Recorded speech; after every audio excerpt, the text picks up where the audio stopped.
In this video, I'm showing you how to create these type of cinematic artworks that has been so popular in the NFT world, and it's gonna be all in Photoshop.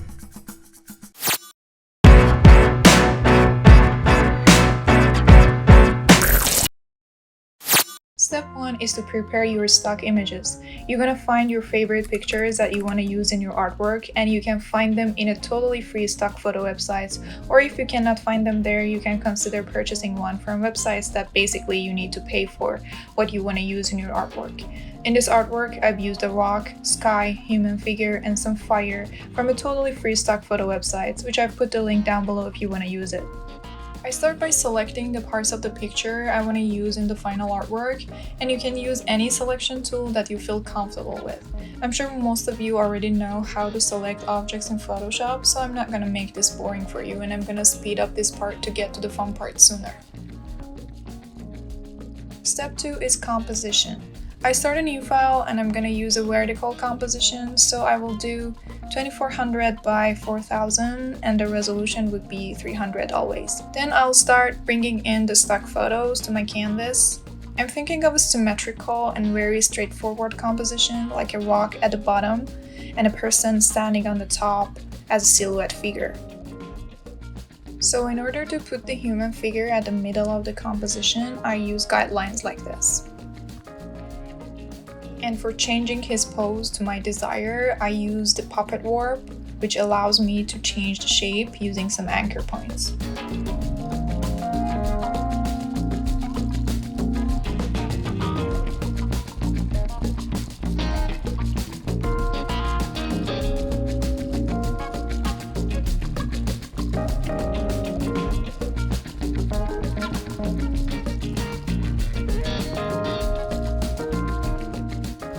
It's always easier to name your layers so you can find them way easier later on.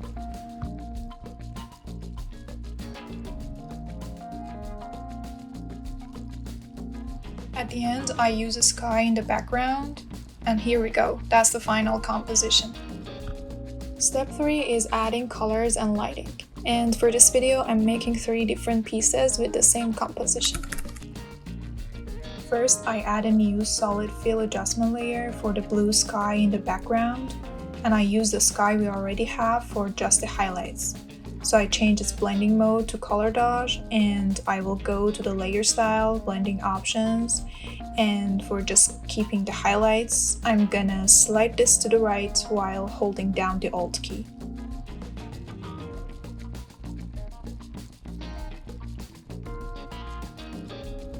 Then I add a new hue and saturation adjustment layer to remove those red tones that you see in the highlights, and I play with the numbers to get to the white color highlights.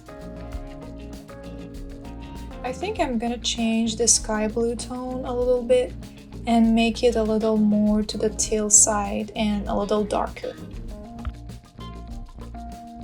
Then I add a new hue saturation adjustment layer on top of the rock layer. I will make sure to turn this button on so it just applies to the layer underneath. And I increase the hue to make the tone a little bit more blue, and also decrease the lighting to make it a little darker, because that's the silhouette part of the picture.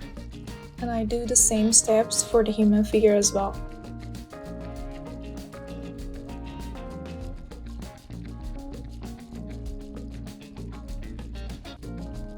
I'd like to play a little bit more with the sky tone and make it a little more blue and darker.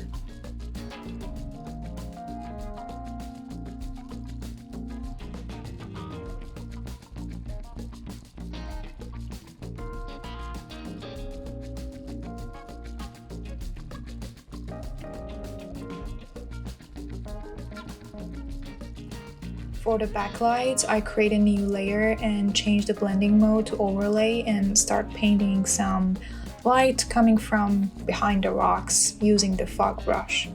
And I will make sure to put this layer underneath the rock layer.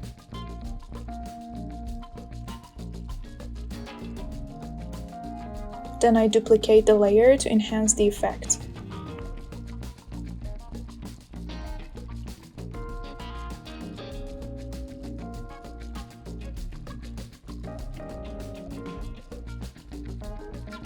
Step 4 is to add the final touches. For this piece, I'm adding a little bit of snow to make it more dramatic. Since this is not covering the whole picture, I'm just making a copy of it and merge the layers together.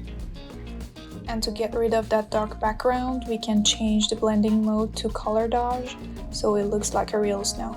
Then I add a mask to the layer, then I invert the mask using Ctrl-I or Command-I, and then I start painting the snow with the brush tool. For the foreground fog, I create a new layer at the top and keep the blending mode on normal and start painting some fog here.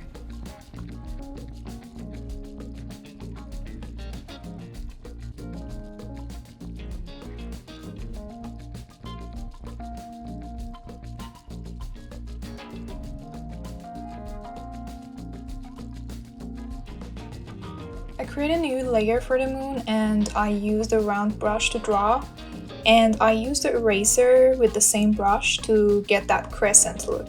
Then I blur the whole moon so it looks more realistic by going to filter, blur, Gaussian blur, and something around 1 is enough.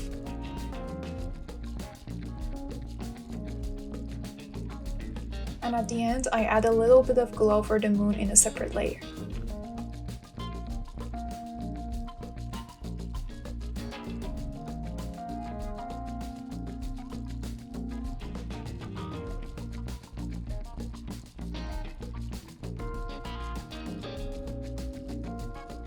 After everything is done, it's time for the final edits in Camera Raw. I use Ctrl, Shift, Alt and E to create a flat image of what we've done so far. Then I convert it to Smart Object, then Filter, Camera Raw. I boost the highlights a little and also the contrast. And I add a little vignettes and a little grain. I tweak the size and roughness. And here we go.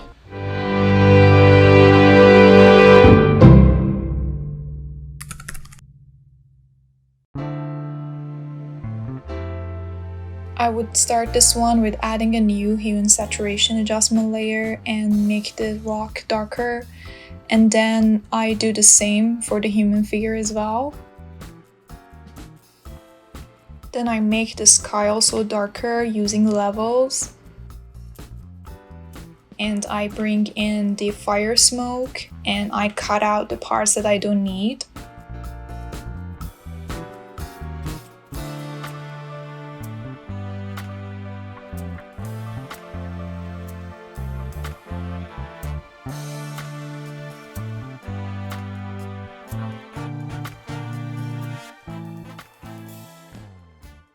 I will start changing the size.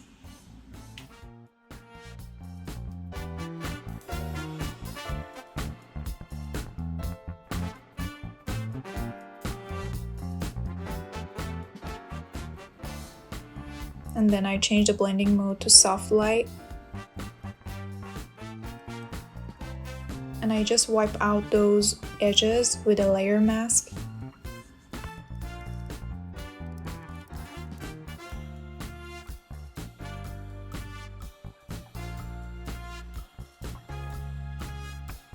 For the backlight again, I add a new layer and I change the blending mode to color dodge, and I start painting with a color that looks like a fire at the back. Again, I'm gonna duplicate the layer to enhance the effect, but this time I put the blending mode on overlay.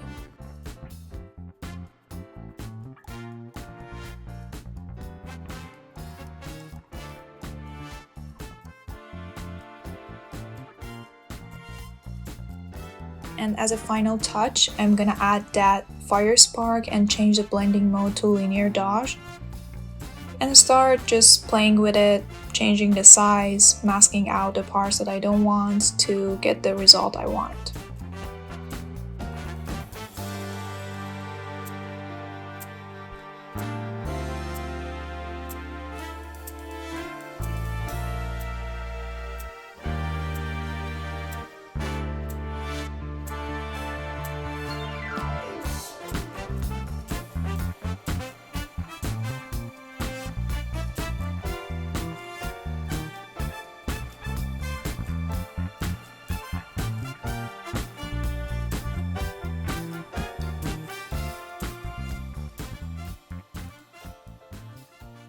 At the end, I do the same steps for the camera raw filter and start tweaking the highlights a little bit and a little, probably I will decrease the vibrance for a little because it looks a little too orangey to me. And then I add vignettes and a little grain. And that's it.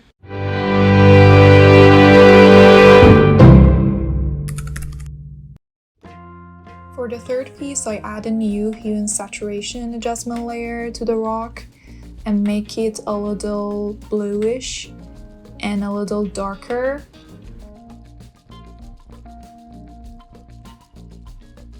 And I will do the same steps for the human figure as well.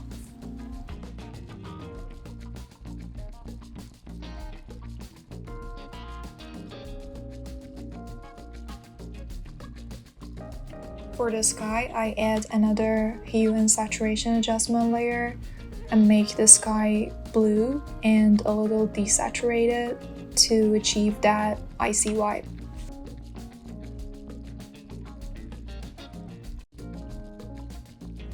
For the background fog, I create a new layer and I will pick a fog brush and start painting on top of the clouds and cover them up so it looks like a heavy fog.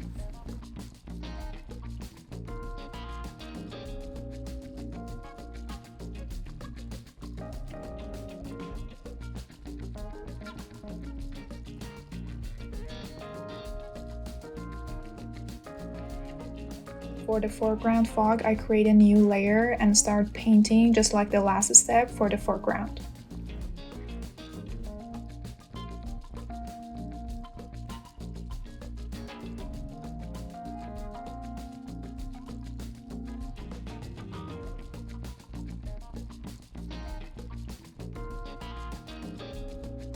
Also for the snow, I'm bringing in an overlay. I increase the size and I copy that and I merge the layers together so it covers the whole picture.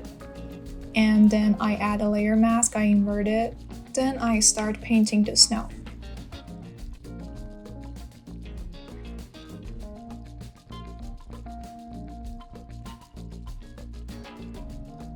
For adding a little depth of field for the snow, I will duplicate the layer and I will increase the size and I will blur it.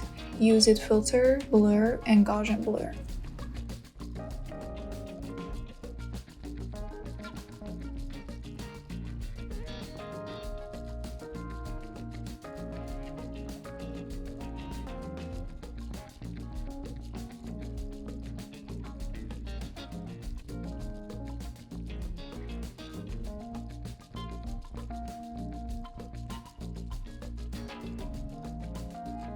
And finally adding some camera raw filter, boosting highlights, a little clarity, and then at the end adding some vignettes and grains.